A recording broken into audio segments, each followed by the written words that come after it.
Welcome back to Bollywood presenting. कहानी की शुरुआत में हमें उन कैदियों के बारे में बताया जाता है जिन्होंने दुनिया की सबसे ताकतवर और होशियार सेना को चकमा दे दिया, लेकिन उनके बदले में ना जाने कितने लोगों को अपनी जान को खतरे में डालनी पड़ी। तो कहानी की शुरुआत होती है हिटलर के राज सत्ता के दौरान, जहां बेगुनाहों को उनके घर से बाहर निकालकर बेवजह मारा जाता था, और वो भी पूरी दुनिया के सामने। लेकिन किसी में हिम्मत नहीं थी कि वो हिटलर के सामने उंगली उठा सके। अगर कोई देश उंगली उठाता भी है तो उनका पूरा देश दुनिया के नक्शे से गायब हो जाता है। वहीं हिटलर ने जर्मनी में कई जगहों पर ऐसे कैंप बना रखे थे जिस कैंप में अगर कोई कैदी चाहता है तो उसकी मौत पक्की हो जाती है। और खासकर जिस लोगों को हिटलर से खास दुश्मनी थी और उनके साथ क्या क्या हो सकता है इसके बारे में तो हमें पता ही है। वहीं कहानी में आगे हमें उस कैंप का सीन दिखाया जाता है जहाँ उस कैंप के गेट पर कई कैदियों की टांग दिखाई जाती है, क्योंकि उन्होंने यहाँ से भागने की कोशिश करी थी, क्योंकि वो सभी को डराना चाहते थे। इसलिए कोई कैदी यहाँ से भागने का प्रयत्न ना करे। वहीं दूसरी तरफ हमें कुछ बीमार और भूख से मरे हुए कैदियों को भी दिखाया जाता है, जिन्हें बाहर लाकर वही कैंप के बीचों बीच रख दिया जाता है। जिसके बाद हमें कुछ लोगों की लाशों को भी दिखाया जाता है, जिन्हें किसी जानवरों की तरह एक कमरे में सड़ने के लिए रखा गया होता है, जहाँ कैंप में कैदियों की इस तरह की हालत होती है। वहीं दूसरी तरफ कैदियों को अच्छा खाना भी नहीं दिया जाता, लेकिन उनसे काम हर रोज करवाया जाता था।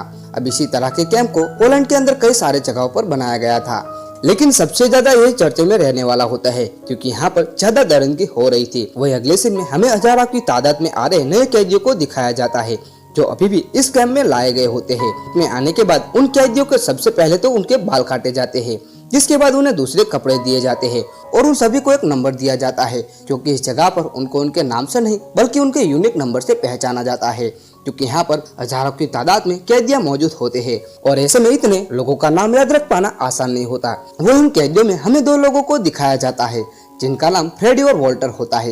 ये दोनों आम कैदियों की तरह होते हैं, लेकिन उनके अंदर शुरू से यहाँ से भाग जाने का जुनून होता है। उन्होंने ये तय कर लिया होता है कि वो यहाँ से भाग जाएंगे और इसके बारे में वो कई दिनों से आपस में प्लानिंग कर रहे होते हैं। अब इसी तरह से एक दिन वो अपने इस काम को अंजाम भी दे देते हैं, इसलिए वो उस दिन वो दोनों काम से जल्दी वापस आ जाते हैं। जॉन को, जो कि उनका साथी होता है, उनकी मदद से वो एक बंकर के अंदर छिप जाता है, जो कि उसी कैंप में उन्होंने बनाया होता है, जो कि कई दिनों की मेहनत से उन्होंने बनाया था।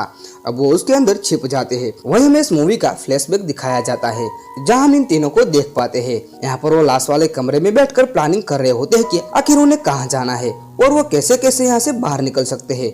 जॉन, जो कि उनके काफी करीब था, वो उन्हें बताता है कि तुम लोगों को कितने दिनों तक बंकर के अंदर रहना होगा और फिर यहाँ से बाहर निकलकर किसके पास जाना है। और फिर हमें कहानी में एक बार फिर से प्रेजेंट टाइम का सीन दिखाया जाता है, जहाँ पर सभी कैदी अपना काम करके वापस लौट रहे होते हैं। उसी दौरान जेलर को पता चलता है कि बैरक नंबर 9 में से 2 कैदी गायब हो चुके हैं। यह पता लगने के बाद जेलर गुस्सा हो जाता है और सबसे पहले तो उस बैरक के हेड को बुलाता है और उसको इसके बारे में पूछता है, लेकिन उस बैरक हेड को इसके बारे में कुछ भी नहीं पता होता है। इसलिए वो जेलर उस आदमी को इतना मारता है कि वो मर ही जाता है। जिसके बाद वो सभी कैदियों से पूछता है, लेकिन उन कैदियों को कुछ भी नहीं पता होता। तब वो जेलर ऑर्डर देता है कि कुत्तों की मदद से उनको ढूंढ निकालो, ताकि वो जल्दी से उन्हें ढूंढ सके। जर्मन जो उस कैदियों को वहीं खड़े रहने का ऑर्डर देता है और बैरक नंबर 9 के लोगों से पूछताछ भी करता है, लेकिन यहाँ पर किसी भी कैदी को इसके बारे में पता नहीं होता। जिसके बाद उन्हें वही रात पर खड़ा रखा जाता है और उन्हें वहां पर छोड़ दिया जाता है और ऊपर से बहुत ठंड होती है। अब यहाँ पर कई सारे कैदियों को उनके कपड़े भी नहीं दिए जाते हैं, जिन्हीं के चलते उन्हें ऐसे ही बिना कपड़े में ठंड में रहने को बोल दिया जाता है। और जेलर सभी कैदियों से कहता है कि मैं अगले दिन का वेट करूंगा, लेकिन यहाँ पर इन कैदियों को इसके बारे में पता भी नहीं होता।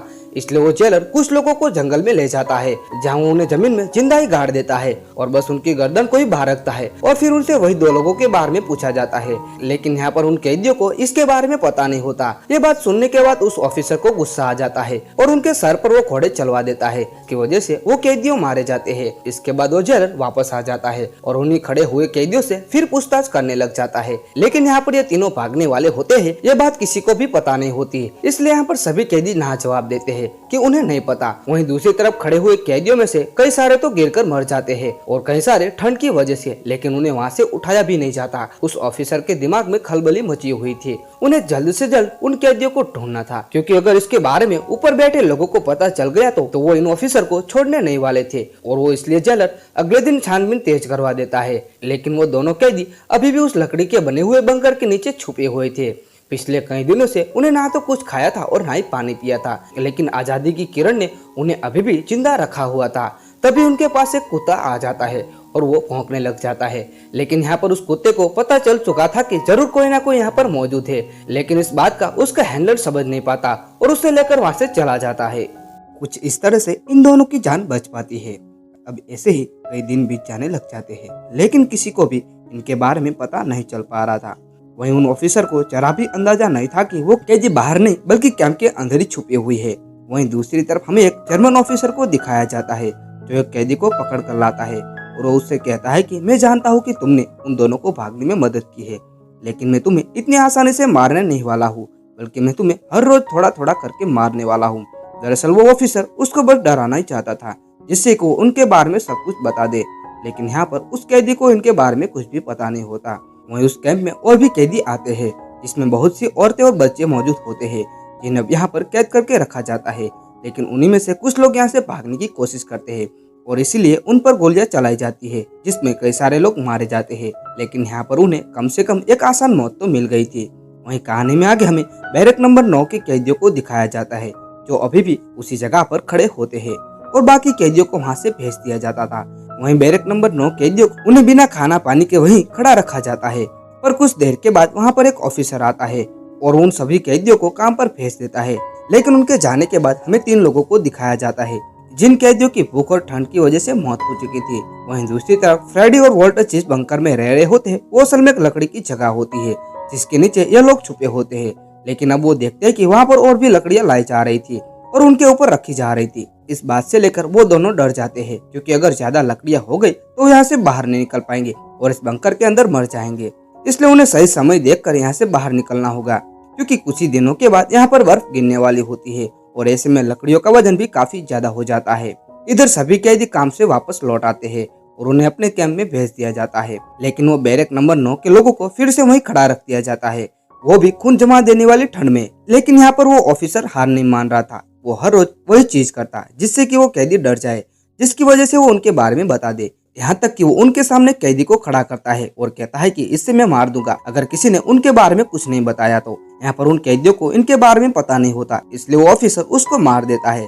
यहाँ पर वो ऑफिसर 3-4 कैदियों को तो फांसी पर ही चढ़ा देता है। लेकिन इन सब चीजों की वजह से कोई फर्क नहीं पड़ रहा था। उनकी सारी कोशिशें नाकाम होती जा रही थी, इसलिए वो ऑफिसर और भी ज्यादा गुस्सा हो जाता है। वही हमें दूसरी तरफ फ्रेडी और वॉल्टर को दिखाया जाता है, जो बंकर में कुछ हलचल कर रहे होते हैं। उन्होंने ठान लिया था कि वो आज ही रात यहाँ से भाग जाएंगे, वो इस छोटी सी जगह पर यहाँ नहीं रहने वाले। अब वो धीरे धीरे कोशिश करना शुरू कर देते हैं, लेकिन उन्हें जिस बात का डर होता है वही होता है। लकड़ियों के ऊपर बर्फ जमने की वजह से उसका वजन और भी ज्यादा भारी हो जाता है, इसलिए वो अपनी पूरी कोशिश करते हैं और फाइनली वो लकड़ी के पल्ले को हटाने में सक्सेस हो जाते हैं। लेकिन अगर उन्होंने सारी लकड़ियां हटा दी तो इसकी वजह से आवाज भी हो सकती है, इसलिए उन्हें एक काम भी चुपचाप करना ही होगा। वो धीरे धीरे उस छोटी सी जगह से बाहर निकल आते हैं और फिर रेंगते हुए वहाँ से बाहर आने की कोशिश करते हैं। वहीं वॉल्टर और फ्रेडी ने कम कपड़े पहने रखे थे, इसलिए उन्हें ठंड भी लगना शुरू हो जाती है। लेकिन इस समय उनके दिमाग में केवल यहाँ से भाग जाने का ख्याल होता है, इसलिए वो दोनों इस जगह से दूर चले जाते हैं, क्योंकि थोड़ी देर में सुबह होने वाली थी। और सुबह जब जर्मन इस हटी हुई लकड़ियों को देखेंगे तो उन्हें यहाँ पर पता चल जाएगा कि वो दोनों यहीं पर छुपे थे और वो फौरन अपनी आर्मी को इनके पीछे लगा देंगे। इसलिए वो दोनों सबसे पहले चुपचाप कैंप से बाहर निकल जाते हैं और यहाँ से इन्हें तब तक भागने रहना है जब तक सुबह नहीं हो जाती है। ऐसे करते करते वो पूरी रात भागते रहते हैं। इनके शरीर में जितनी भी ताकत होती है वो पूरी ताकत झोंक देते हैं। फिर कुछ ही समय बाद सुबह हो जाती है तो वो फौरन लकड़ी की झाड़ में नीचे छुप जाते हैं ताकि पेट्रोलिंग ऑफिसर इन्हें देख ना सके। और रात होते ही वो फिर से चलना शुरू कर देते हैं और ऐसे ही कई दिनों तक चलते रहते हैं और रास्ते में जो भी कुछ मिलता वो उसे खा लेते थे और अपने पेट को भरने की पूरी कोशिश करते रहते हैं। उसी दौरान फ्रेडी देखता है कि वॉल्टर का पैर जख्मी हो गया है, जिसकी वजह से उसको चलने में दिक्कतें आ रही है। वो फौरन एक कपड़ा लेकर उसके पैर पर बांध देता है और उसे वहीं रात में आराम करने को कहता है। वहीं अगली सुबह होते ही ये दोनों फिर से आगे बढ़ने की कोशिश करते हैं, लेकिन इनके सामने एक जर्मन सोल्जर खड़े मिलते हैं, जिन्होंने अगर इन्हें देख लिया तो बिना कुछ पूछे ये गोली मार देंगे। इसलिए दोनों बड़ी देर तक डिसाइड करते रहते हैं कि वो इस रास्ते से ना होकर बल्कि जंगल के रास्ते से जाएंगे। हालांकि इसमें उन्हें बहुत दूर चलना पड़ेगा, लेकिन कम से कम उनका जिंदा रहने का चांस तो बढ़ ही जाएगा। अब वो चलना शुरू कर देते हैं, लेकिन चलते चलते एक दिन ऐसा आता है जब इनके पैर ना जवाब दे देते हैं। दोनों एक पत्थर के सहारे वहाँ पर आराम करने के लिए रुक जाते हैं और कुछ ही देर बाद किसी के कदमों की आवाज सुनाई देती है। इस कदमों की आवाज सुनकर वो दोनों डर जाते हैं और उनकी दिल की धड़कनें तेज हो जाती है। यहाँ पर वो दोनों सोच रहे होते हैं कि अब इनकी मौत नजदीक आ रही है। लेकिन जब वो खड़े होकर देखते हैं तो उनको उनके सामने एक लड़की दिखाई देती है जो इन दोनों को देखकर ज्यादा शौक नहीं होती। जैसे कि यहाँ पर लोग अक्सर आया करते हो, इसलिए वो कुछ ज्यादा रिएक्ट नहीं करती है और उन्हें सबसे पहले वो कुछ खाने को देती है जिससे कि वो अपनी भूख मिटा सके। यहाँ पर फ्रेडी और वॉल्टर के खाने के तरीकों को देखकर वो लड़की समझ जाते हैं कि असल में ये लोग कई दिनों से भूखे हुए हैं। उनके कपड़े को देखकर उनके हालतों के बारे में समझ जाती है, इसलिए घर जाकर वो उनके लिए कुछ जूते और कपड़े लेकर आती है।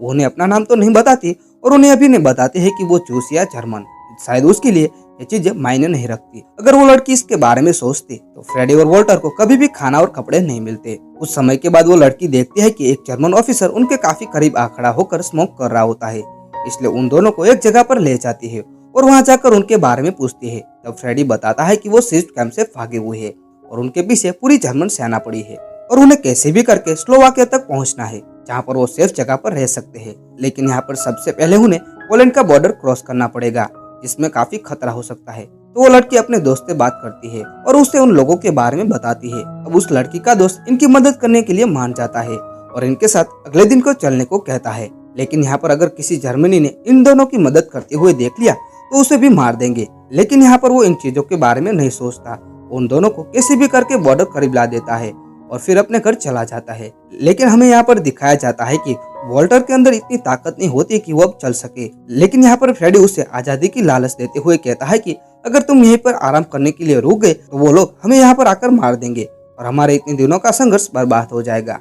जिससे सुन वो चलने को तैयार हो जाता है। लेकिन वो दोनों रगड़ रगड़ के आगे बढ़ रहे होते हैं क्योंकि अगर वो खड़े होकर चले तो उन्हें जर्मन शायद देख सकते हैं और उनका सफाया हो जाएगा। लेकिन इतनी सावधानी होने के बावजूद भी उन्हें कुछ हलचल होती है। यहाँ पर फ्रेडी और वॉल्टर को लगता है कि शायद उनके पीछे कोई आ रहा है, तो वे खड़े होकर यहाँ से तेजी से भागना शुरू कर देते हैं। लेकिन मौके पर ही वॉल्टर गिर जाता है क्योंकि उसके अंदर अब जान ही नहीं बची थी कि वो अब थोड़ी दूर चल पाए। लेकिन इनका सफर अभी काफी लंबा होता है। इसी बीच थोड़ी दूर पर एक घर को दिखाया जाता है जिसके अंदर से कुछ लोग बाहर आते हैं और इन दोनों को घर पर ले जाते हैं। जब फ्रेडी की आंख खुलती है तो उसी घर में पाता है और रूम से बाहर आने पर उसे पता चलता है कि यह घर स्लोवाकिया में है, यानी कि इन्होंने वो कर दिखाया था जो लाखों लोग नहीं कर सकते थे। यहाँ पर फ्रेडी और वॉल्टर उन फैमिली वालों से कुछ बात करके वहाँ से निकल जाते हैं। यहाँ पर फ्रेडी और वॉल्टर को स्लोवाकिया के हायर ऑफिसर से बात करने के लिए भेजा जाता है, लेकिन वो उनसे नहीं मिलते और उनकी मुलाकात उनके असिस्टेंट से होती है जिन्हें वो बताते हैं कि फ्रेडी और मेरा दोस्त वॉल्टर है, हम दोनों ही